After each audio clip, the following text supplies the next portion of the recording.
राजा Bhartari episode 16 में आप सभी विद्वानों का, श्रोताओं का और भक्तों का एक बार फिर से स्वागत और हार्दिक अभिनंदन करता हूं।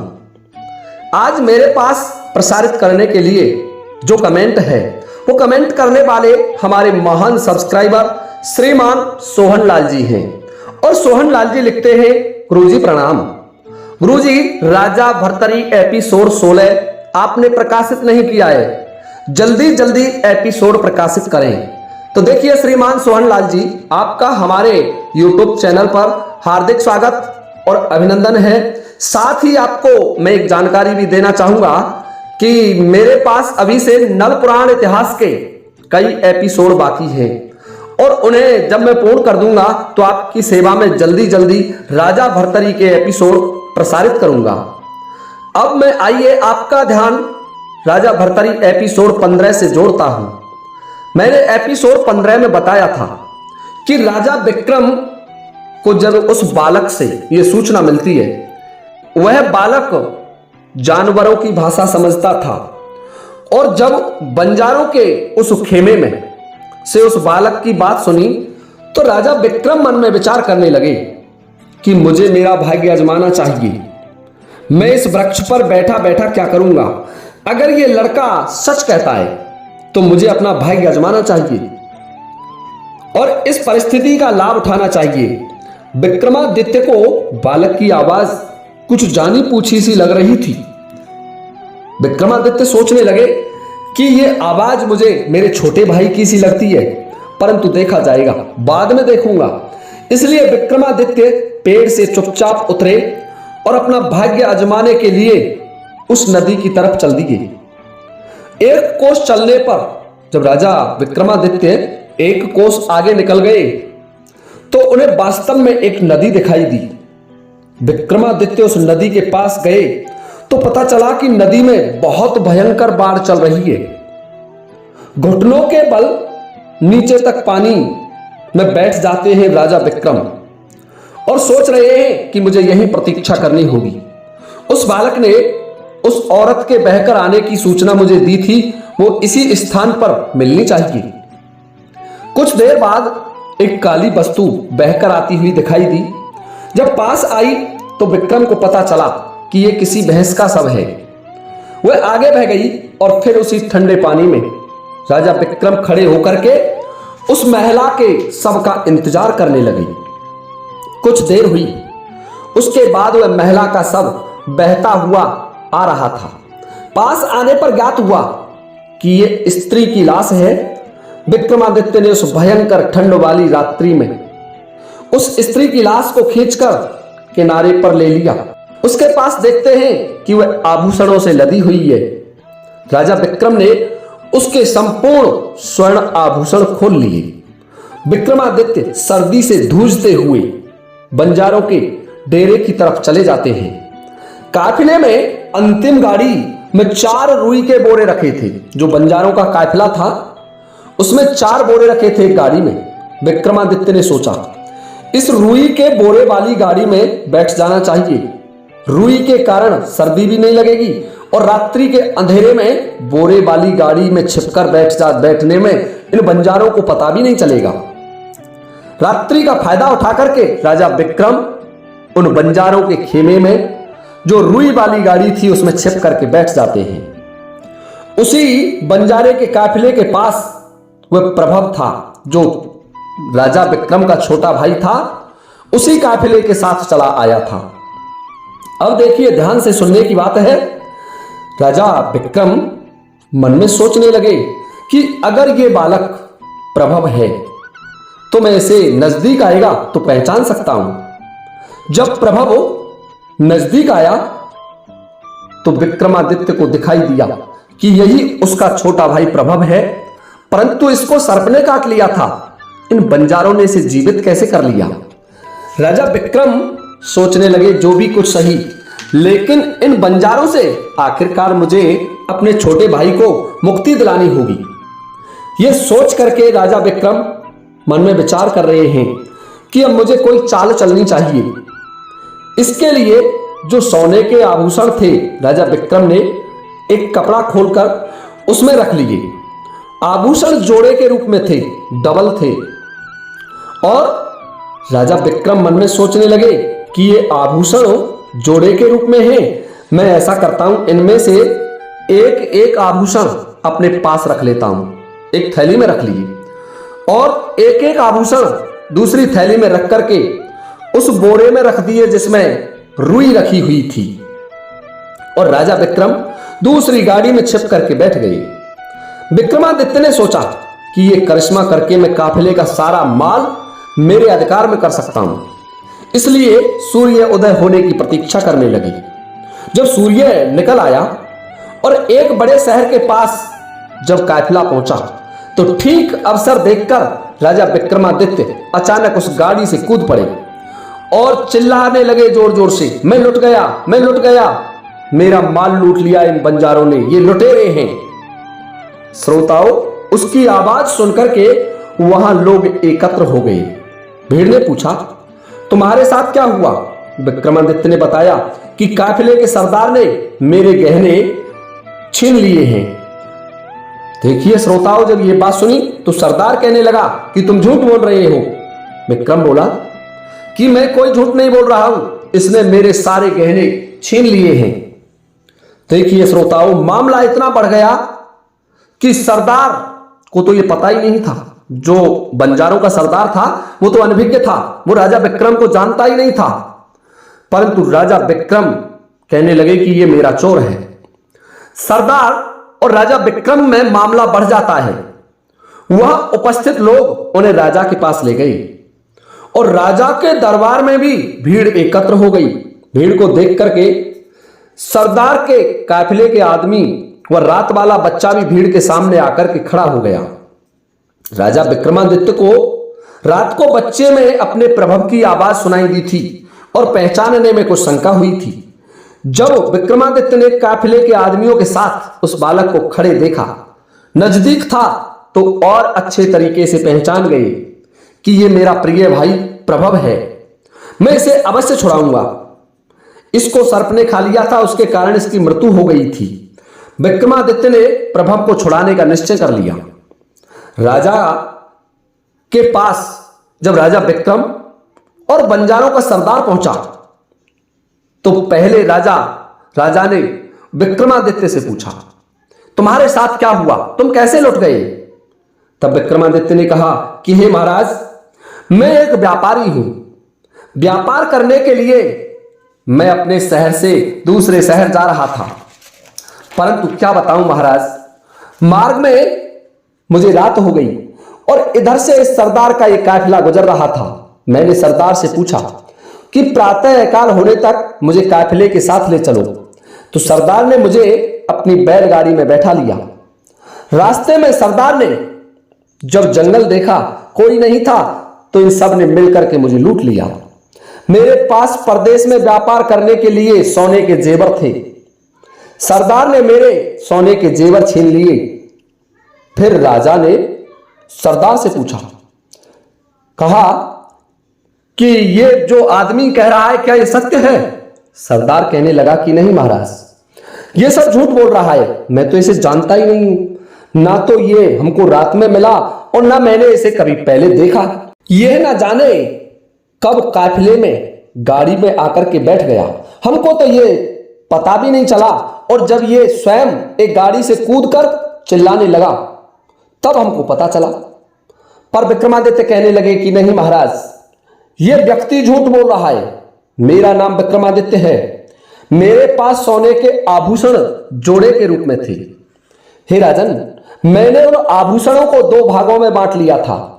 आभूषणों के एक जोड़े का एक भाग मैंने बहुत गोपनीय तरीके से छिपा करके अपने पास रख लिया और दूसरा भाग मैंने मेरे पास असुरक्षित रूप से रख लिया। जब इस सरदार ने अपनी गाड़ी पर मुझे चढ़ाया और मैं जब गाड़ी पर बैठ गया तो ये सरदार मुझे धमकाने लगा। इसने मुझे धमकाया और इन सब ने मिलकर के मुझे पीटा। मेरे शरीर की तलाशी ली गई पर मेरे पास इनको केवल एक सोने की पोटली मिली, दूसरी पोटली तो मैंने बहुत सुरक्षित रख रखी थी। मैंने कहा मुझे प्रातःकाल होने तक गाड़ी में बैठे रहने दो। तो सरदार ने कहा, दिन होने पर चुपचाप उतर कर चले जाना। उनके चले जाने के बाद जेवर की पोटली जो मैंने गाड़ी में रखी थी, सुरक्षित रखी हुई थी, उसे उठाकर अपने पास रख लिया जो मेरे पास है। सरदार ने कहा, यह सब महाराज झूठ बोल रहा है। विक्रमादित्य कहने लगे, महाराज ऐसा नहीं है, मेरे पास एक पोटली है और दूसरी पोटली सेम इसी के जोड़े के गहने हैं, वो इस सरदार के पास है। हे राजन, ये पोटली डांटिए। राजा विक्रम ने अपनी जो स्वर्ण आभूषणों की पोटली थी, जिसमें एक एक सोने के आभूषण रखे थे, महाराज के सामने प्रस्तुत कर दी। अब तो देखिए श्रोताओं, राजा कहने लगे सरदार से कि सरदार तुम झूठ बोलते हो, तुम्हारे काफिले की तलाशी ली जाएगी। सरदार बोला, महाराज आप तलाशी ले सकते हैं, आपको छूट है। उस राजा ने अपने सिपाहियों को बुलाया और सिपाहियों से कहा कि जाओ इस सरदार के काफिले की तलाशी लो। इन्होंने इस व्यक्ति को मिलकर के लूट लिया है और जो आभूषण मिले उन्हें दरबार में लाओ। जब सिपाही उन गाड़ियों के पास पहुंचे तो गाड़ियों को खोजने लगे और आखिरकार एक रुई के बोरे में से वो स्वर्ण आभूषण मिल गए। सिपाहियों को वो सोने की पोटली मिल जाती है। सिपाहियों ने ये पोटली लाकर के अपने महाराजा को दी। राजा ने देखा कि जेवर जोड़ों का एक पार्ट उस पोटली में था, सेम टू सेम दूसरे जो भाग थे जेवर के वो उसी पोटली में थे। राजा ने सरदार को कोड़े लगवाए और सरदार को जेल में डाल दिया। सरदार पर चोरी का जुर्म, लूटने का जुर्म सिद्ध हो गया था। विक्रमादित्य को सामान के साथ जेवर की पोटली व पहली पोटली दोनों देकर कहा, लो तुम्हारा जेवर, अब तुम व्यापार करने जाओ। इस तरीके से संपूर्ण सोना राजा विक्रम को मिल जाता है। विक्रमादित्य ने सोचा, मुझे अब अपने भाई को छुड़ाना चाहिए। मैंने ये सोना तो इनसे ले लिया और सरदार को जेल में डलवा दिया। दूसरे दिन विक्रमादित्य सरदार से जेल में मिलने गए और जेल में बंद सरदार से बोले कि एक सौदा करो। सरदार बोला, अब क्या करना चाहते हो भाई, मुझे तुमने निरपराध जेल में डलवा दिया। विक्रमादित्य बोले, अगर तुम मेरी बात मान लो तो मैं तुम्हें इस जेल से छुड़वा दूंगा। वह बच्चा जो तुम्हारे साथ में है वह बच्चा मुझे दे दो, वह मेरे साथ व्यापार करने में मेरी सहायता करेगा। सरदार ने सोचा, वह बच्चा अपना तो है नहीं, अपने को तो वह एक जंगल में मृत अवस्था में मिला था। अगर उस बच्चे को इसे दे देते हैं तो हमें कोई नुकसान नहीं होगा। ऐसा सोच करके सरदार मन में विचार करने लगा कि मेरी जेल भी छूट जाएगी, मेरा काफिला दुखी हो रहा है, अतः इस व्यापारी की शर्त मुझे मान लेनी चाहिए। बहुत सोचकर सरदार ने विक्रमादित्य की शर्त मान ली। दूसरे दिन विक्रमादित्य फिर राजा के दरबार में पहुंच जाते हैं। राजा बोला, अब क्या शेष रह गया, हे व्यापारी मुझे बताइए। विक्रमादित्य बोले, हे महाराज आपसे एक बात कहना चाहता हूं। राजा ने कहा, कहो राजन, कहो व्यापारी, क्या बात है।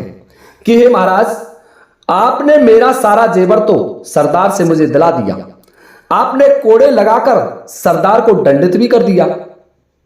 अब इसे जेल में रखने से आपको कोई लाभ नहीं है। इसके साथ सारा काफिला, इसके काफिले के लोग, स्त्री, छोटे छोटे बच्चे दुखी हो रहे हैं। वे अपनी रोजी रोटी कैसे प्राप्त करेंगे। अतः महाराज मेरी आपसे विनती है कि सरदार को जेल से छोड़ दिया जाए। राजा को यह बात बहुत अच्छी लगी, न्यायोचित लगी। राजा ने सरदार को जेल से बुलाया और सरदार से कहा कि सरदार, यह व्यापारी कितना भला मानुष है, इसने देखिए तुमसे कोई ईर्ष्या नहीं पाली और तुमको छुड़वा दिया। देखिए श्रोताओं, राजा विक्रम ने उस बंजारों के सरदार को छुड़वा दिया। काफिले के आदमियों ने सरदार के फैसले को उचित समझा और वह बच्चा राजा विक्रम को दे दिया।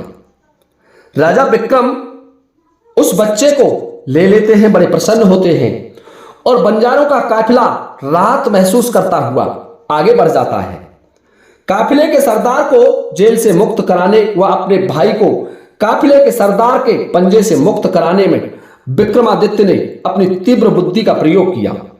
विलक्षण चातुर्य के साथ उनके हृदय की मानवता की झलक साफ साफ दिखाई दे रही थी।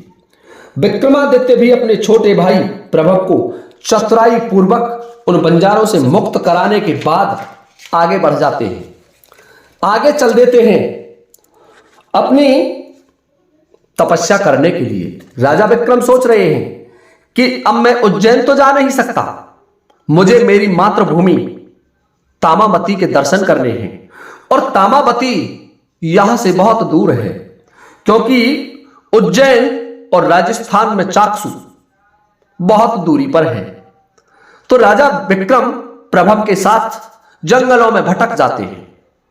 वहां सुनसान वन थे, उन वनों में भटक रहे हैं। हे श्रोताओं, राजा विक्रम तो वहां उन जंगलों में फंस जाते हैं, कभी किसी संत के आश्रम में, कभी किसी संत के आश्रम में।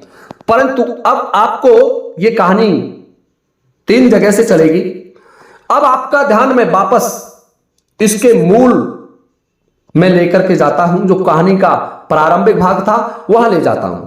मैंने आपको बताया था कि राजा गंधर्वसेन था, उसकी 4 संतानें हुई, भर्तरी, विक्रमादित्य, प्रभव और एक मैनावती या मैनाबंती नाम की एक पुत्री थी। और आपको ज्ञात होगा, मैंने पहले एपिसोडों में बताया कि जब चाक्षु नगरी, जब मिथिलापुरी नगरी जलकर के भस्म की थी गंधर्वसेन ने, उस समय यह संपूर्ण परिवार, गंधर्वसेन का परिवार भाग करके जंगल में आ गया और वहां एक संत के आश्रम में रुके रहे। और वहां उनके साथ रानी पांडे, उसकी 2 सहेलियां, 2 बच्चे भर्तरी, विक्रमादित्य व एक बच्ची मैनावती थी। और वह संपूर्ण तामावती नगरी जलकर के भस्म हो गई, एक राख के खंडर में तब्दील हो गई।